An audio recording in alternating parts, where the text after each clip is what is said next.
ဘာမှစကားအများကြီးပြောမနေနဲ့သူတို့နိုင်ငံကိုအကုန်ပြန်မောင်းထုတ်လိုက်မူဝါဒအတဲ့နဲ့ရွှေ့ပြောင်းလုပ်သားတွေအကုန်လုံးကိုမောင်းထုတ်နေဆိုပြီး Trump လုပ်တုံစံမျိုး Thailand First ဆိုတဲ့ခန်းစားချက်မျိုးနဲ့လာလာပေါ့ဟုတ်တယ် Thailand First ပေါ့ပြောပြမယ်နော်အဲ့ဒီလိုလုပ်ရင် Thai စီးပွားရေးချက်ချင်းအကျော်တီးသွားလိမ့်မယ်ဘာလို့လဲဆိုတော့တူနဲ့တူမိခိုးနေတာချလွတ်နေပြီလေအမြင့်တွေနေတာကနေရာတိုင်းအမုံအမွားတိုင်းထိရောက်နေပြီ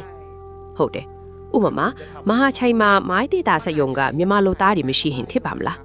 းအများလမ်းတွေစောက်တာကောဘယ်လိုဆက်လုပ်ကြမလဲကျမတို့ကွန်ဒိုနာကတိုက်တွေစောက်နေတာလဲမြန်မာလူသားတွေကြီးပဲတောင်းတော့သူကွန်ဗစ်နေရာတိုင်းမှာမြန်မာတွေကြီးပဲကြက်ကြော်ရောင်းနေသူတော့မြန်မာပဲရှိတယ်ပြောချင်တာကလူအဖွေစည်းကိုတောင်းဆိုချင်တာတခုရှိတယ်ရှင်တို့အမျိုးသားရေးစိတ်ဓာတ်ရှိတာနိုင်ငံချစ်တာရှင့်တဘောပါလူတိုင်းမှာနိုင်ငံချစ်ပိုင်ခွင့်ရှိပါတယ်ဒါပေမဲ့နောက်ဆုံးတော့နိုင်ငံချစ်တာလည်းအတိုင်းအတာတစ်ခုရှိရမယ်လက်တွေ့အခြေအနေမှန်ကိုကြည့်ပြီးချေရမယ်ဥပမာကျမပြောသလိုပဲမဟာချိုင်ကမိုးနယ်လုံးမြန်မာလူသားမရှိရင်ပြီးသွားပြီငါးတီတာစက်ယုံဒီမှာမြန်မာလူသားမရှိရင်လူသားအင်အား98ရာခိုင်နှုန်းပျောက်သွားတာနဲ့အတူတူပဲဟာတောက်ဆိုဘာလို့ထိုင်းလူမျိုးတွေဝယ်မလုပ်ကြတာလဲဆီယမလုပ်ကြမလားကိုဟာကိုပြန်မေးကြည့်လေနေအောင်အခုဆီယမပြောနေတဲ့လူသားတွေကတရားဝင်လားတရားမဝင်လားတရားဝင်လူသားတွေပါအဲ့ဒီပဲအစယုံတွေမှာအများစုကတရားဝင်လုပ်ကြတာဟုတ်တယ်လုပ်နေကြတာရှင်ရိုးလို့မလားငါးဘိတ်ခွဲတာလို့မလားငါးဆေးတာငါးကြေးခွန်ထိုးတာလို့မလားတကယ်တော့မက်ခရိုငါးကကြေးခွန်ထိုးစရာမလိုပါဘူးအဲ့ဒီလိုညစ်ပတ်တဲ့အလုပ်တွေစောင်းလို့ရေးအလုပ်တွေရှင်လို့မလားအရင်တုန်းကတော့အီးဆောင်ဘက်ကလူတွေလာလုပ်ကြတာတွေ့ဖူးမှာပေါ့ဒါပေမဲ့အဲ့ဒါလွန်ခဲ့တဲ့နှစ်40 50တုန်းကလေအဲ့ဒီတုန်းကအီးဆန်ကစင်ရဲတော့လာလုပ်ကြတာအခုခွန်းခန်းကိုတွားကြည့်လိုက် specialty coffee ဆိုင်တွေအများကြီးပဲဒါကခွန်းခန်းကြီးပွားလာတဲ့ဆိုရဲကိုစားပြုပုံရိပ်မဟုတ်ပေမဲ့ထိုင်းလူအဖွဲ့အစည်းမှာအီးဆန်လူမျိုးတွေတောင်အရင်လောက်မပင်ပန်းတော့ဘူးဆိုတာလက်ခံရမယ်ဒီလိုလေမြန်မာဘက်ကလူတွေကြတော့ပြည်တွင်းစစ်ထစ်လာရင်ဘယ်သွားရမလဲမသိဘူးလူလက်တန်းစားတဲ့အတွက်တောင်နောက်ဆုံးပန်းတိုင်နံပါတ်1ရွေးချယ်စရာကဘန်ကောက်ပဲနီးလို့လားနီးလဲနီးတယ်ပြီးတော့သူတို့အတွက်နေရတာအင်္ဂလိုခန်းစားရတဲ့မြို့ဖြစ်နေတယ်ကျမသူငယ်ချင်းပြောပြတာရန်ကုန်ကလူတွေကြားထဲမှာဟာတာတစ်ခုရှိတဲ့ဟာရှင်ကရန်ကုန်သားလားဒါဆိုဘန်ကောက်မှာနေတာပေါ့ရှင်ရန်ကုန်သားဆိုတော့အခုဘန်ကောက်မှာရှိနေမှာပေါ့ဆိုပြီးတော့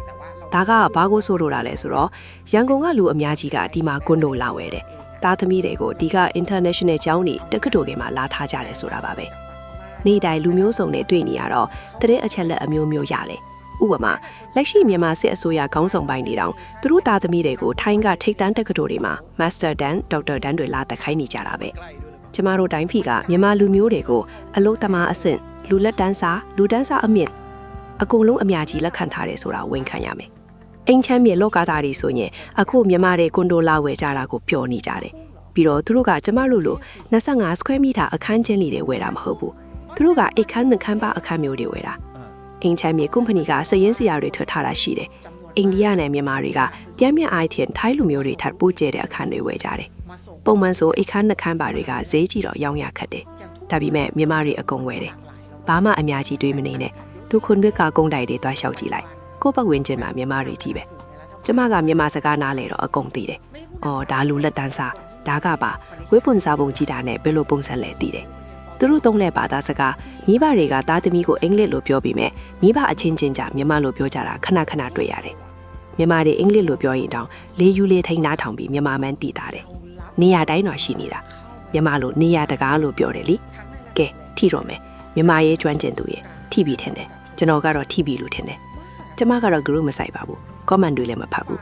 သူငယ်ချင်းတွေကိုပြောဖို့တယ်တနည်း IO တရင်တူးဖြန့်တူတွေဝိုင်းတိုက်ခိုက်ရင်ကောင်းကျမကတော့ဒီတိုင်းပဲပြောမှာလို့ကျမပြောတာတွေကထိုင်းနိုင်ငံလုံခြုံရေးကိုထိခိုက်စေတာမဟုတ်ဘူးလုံခြုံရေးဆိုင်ရာအဖွဲ့အစည်းတွေနဲ့ကျမအများကြီးလုပ်ဖို့တယ်ယုံမလားသူတို့ကိုယ်တိုင်လည်းကျမအမြင်ကိုသဘောတူကြတယ်ဘာလို့လဲဆိုတော့ဒါတွေကမီးခိုးရောင်နေမြေအမောင်နေမြေတွေဖုံးကွယ်ထားလာကြသည်ဖြစ်တဲ့ကိစ္စတွေဆိုတာသူတို့သိတယ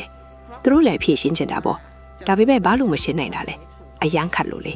သွားတိုးရင်ငုတ်တုံးမိမှာအာနာရှိသူတွေနဲ့ညီမာဆိုးလို့လားဟုတ်တယ်ဖြည့်ရှင်းနိုင်တဲ့သူတယောက်ပဲရှိတယ်ဝင်ကြီးထုတ်ပဲဝင်ကြီးထုတ်ကမှတင်းနှင့်ထုံလေးဒါလို့ဟိုဟာလို့လို့အမိန့်ဖေးပိုင်ခွင့်ရှိတာဝင်ကြီးထုတ်စီကအမိန့်ဆင်းလိုက်ရင်လုပ်လို့ရတယ်ဆ iam ကဒီလောကထဲရောက်နေတာကြာပြီဆိုတော့ဘယ်ကနေစရှင်နေတယ်လို့ထင်လဲအလုံးသမားအလုံးကိုမှတ်ပုံတင်ခိုင်းရမယ်အင်အားတွေစုစည်းပြီးလုပ်ရမယ်ဒါကထိုင်းလူမျိုးတွေအတွက်ပြဿနာဖြေရှင်းပေးတာလေဟုတ်တာမလားဟုတ်တယ်စုံကန်တတ်မလားအရေးအတွက်ကန်တတ်မလားတီးထန်အလိုအကိုင်ထပ်မှတ်မလားရှင်းရှင်းလင်းလင်းပြောပြီးအဲ့ဒီအတိုင်းလုပ်ရမယ် ချွင်းချက်မရှိရဘူးပြီးတော့ဈေးဆိုင်ပိုင်ရှင်တွေဖြစ်နေတဲ့မြန်မာမာဖီးယားတွေပါတွေကတော့တကယ်နေနေမလားနေဆက်ဖြတ်ကျော်ပြီးမောင်ခိုဈေးကွက်ဖွင့်နေတဲ့တရားမှုဝင်ကုန်သွယ်မှုတွေကတော့တကယ်နေနေမလားအဂရီလိုက်စားမှုတွေပွဲစားတွေမရှိစေချင်ရင်မြန်မာလူသားတွေကိုမှတ်ပုံတင်ပေးလိုက်အဖွဲ့အစည်းတွေအကုန်ပူးပေါင်းလိုက်ပြည်ထရေးလူမှုဝန်ထမ်းတပ်ဆိုင်ရာဝန်ကြီးဌာနတွေလုံခြုံရေးတပ်ဖွဲ့တွေနယ်မြေကန်တွေမြို့နယ်မှုတွေနေဆက်ကပြည်နယ်အုပ်ချုပ်ရေးမှုတွေတပ်ဖွဲ့တွေအကုန်ပေါင်းလိုက်လက်တွဲပြီးအကုန်မှတ်ပုံတင်ပေးလိုက်အခါမြတ်လုပ်ပေးရမယ်နော်ပါချက်ချပြီးအကုန်စရင်သွင်းခိုင်းဘလို့နီးနဲ့ဖြစ်ဖြစ်စရင်သွင်းကိုသွင်းရမယ်ဒါပေမဲ့မှတ်ပုံတင်မယ်ဆိုရင်တော့မှထိုင်းထဲဝင်လာတဲ့ငယ်မတွေကအလုသမားတွေကြီးပဲမဟုတ်ဘူးစစ်အစိုးရကိုစန့်ကျင်တဲ့အဖွဲ့အစည်းတွေလှုပ်ရှားသူတွေပါနေတယ်သူတို့ချတော့အလုအကိုင်တိတိကျကျရှိတာမဟုတ်ဘူးသူတို့သာသွားမှတ်ပုံတင်ရဲ့နေရပြန်ပို့ခရမှာကြောက်နေကြတာလို့ဆရာမဆိုလို့ချင်တာလားဟုတ်တယ်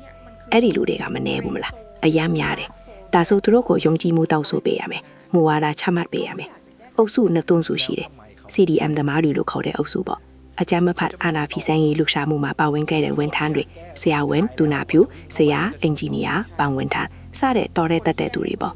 အာနာသိန်းတော့အလုံးမစေးမဲစန္ဒပြခဲ့ကြသူတွေအစိုးရကထုတ်ဖြစ်တာတို့အဖြစ်ပေးတာတို့လုပ်တော့သူတို့ထွက်ပြေးရတယ်တော်တော်များများကတော့အမေရိကန်ဩစတြေးလျစတဲ့တတိယနိုင်ငံတွေရောက်သွားကြပြီဒါပေမဲ့ထိုင်းမှာကျန်နေတဲ့သူတွေအများကြီးရှိသေးတယ်ယုံမလားအဲ့ဒီလူတွေကအရေးချင်းရှိရတဲ့နိုင်ငံခြားပွေရဆရာဝန်ဆရာမတွေဖြစ်နေရတဲ့ထိုင်းမှာအလုပ်လုပ်လို့မရဘူးအရေးချင်းရှိတဲ့ဝန်ထမ်းတွေဖြစ်ပြီးမဲ့ဒီမှာရှိတဲ့မြန်မာအချင်းချင်းအပြောက်တောင်တရားဝင်အလုပ်လုပ်ပေးလို့မရဘူးဘာလို့လဲဆိုတော့သူတို့ကိုလက်ခံပေးမဲ့ဥပဒေကျမတို့စီမှာမရှိလို့လေတနေ့နေ့မှာထိုင်းအစိုးရကတတ်သိရှိနဲ့ဒီလူတွေကိုစည်ရင်းထွန်းလက်ခံမယ်လို့ပြောလိုက်ရင်မြန်မာအစိုးရကကန့်ကွက်ဆန္ဒပြလာတော့မှာ